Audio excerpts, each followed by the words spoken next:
Do you trust me? You're not going to drop me, are you? No, I'm not going to drop you. Do you trust me? Well, mostly. Mostly? Why would you not trust me?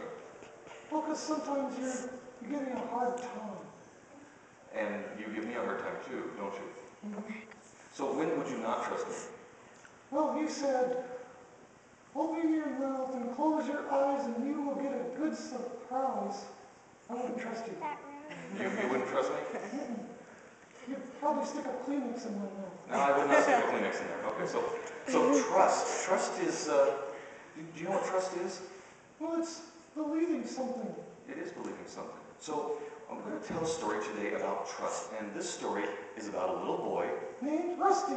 No, not named Rusty. What's his name? Well, I don't know what his name is. You're going to tell a story and you don't know what the kid's name is? Well, no, I don't know what his name is because he came from another country, and this is a story from a long time ago. Oh.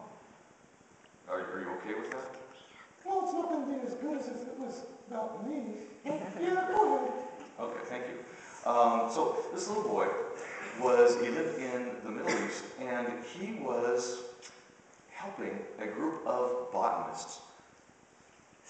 What? Botanists. I don't know what that is. You don't know what a botanist is? Sounds like when you buy a lot of stuff, say, oh, look what I bought today. No, it's not. It doesn't have to do about money. It's people that are very, very interested in like plants and flowers. Oh, so he was leading a group of women. No. Botanists are people who study plants and flowers. A lot of men are botanists as well. So he was leading a group of people that study plants and animals. Okay, where is he leading them? Well, he was leading them. They had paid him to help them find a very rare flower. Oh, okay. All right, so he took them from his village and he led them up into the hills. Mm-hmm. And when he got up in the hills, he led them right to the edge of a cliff. Oh, the flower was on the other side, wasn't it? No, it wasn't on the other side. It was way down over the edge. Oh. Yeah. And it was so far down that the people couldn't reach down and grab it. So what do you suppose that they suggested to do? I don't know. I guess just pack it up and go home. No, they weren't going to pack it and go. They said, we have this very strong rope here, and we will tie it around your waist, and we will lower you down. That's what he was thinking. We will lower you down, and we will hold on really tight, and you can grab that for us, and we will pull you back up. Now, do you think he went for that? Not on your life. Yeah. He was not willing to do it. And they said, well, look, you can even see how strong this rope is. I wouldn't go for it, would you? I'd be a little bit nervous about being lowered over the side of a cliff. And they kept trying to convince him, and he kept saying no. Smart kid. He's a very smart kid. But he said, you know what? I know something I can do. And he said, I will be back. And he took off. He left them there. He wasn't coming back, was he? He was coming back. He actually went away, and they were standing there for a while going, where's this guy? Where's he going? And so finally, he came back, and he had somebody with him. Who? He had his dad with him. Yeah. And the people were like, well, this is kind of strange. We had plenty of people. It wouldn't have been hard for us to hold up this boy. He was only about 8 or 10 years old. And they were confused. They said, why? Why would you be willing to do it now?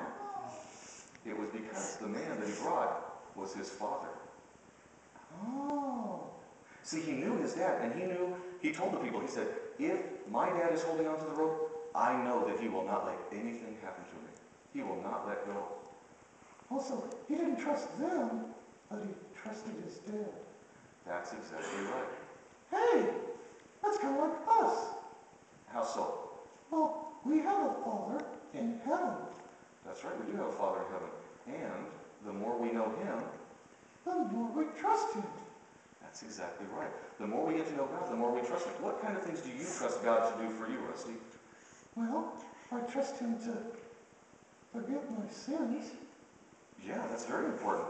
If we didn't get our sins forgiven, we wouldn't be able to go to heaven, would we?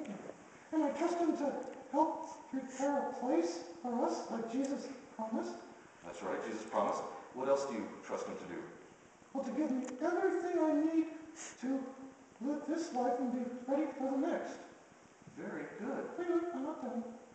Okay, what else do you trust God to do? I trust him to tell Jesus exactly when it's time to come and get us and take us home. Very good. I trust God to do that too. Yeah.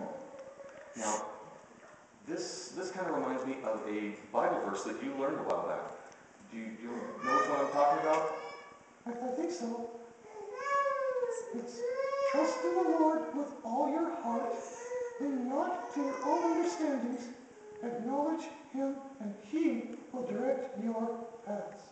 That's right. If we trust God and if we acknowledge him, he will direct our paths and he will keep us safe and he will get us where? To heaven. That's exactly right. So you boys and girls, you trust your parents, trust God, and he will take care of you always. Always. All right. Thank you all very, very much.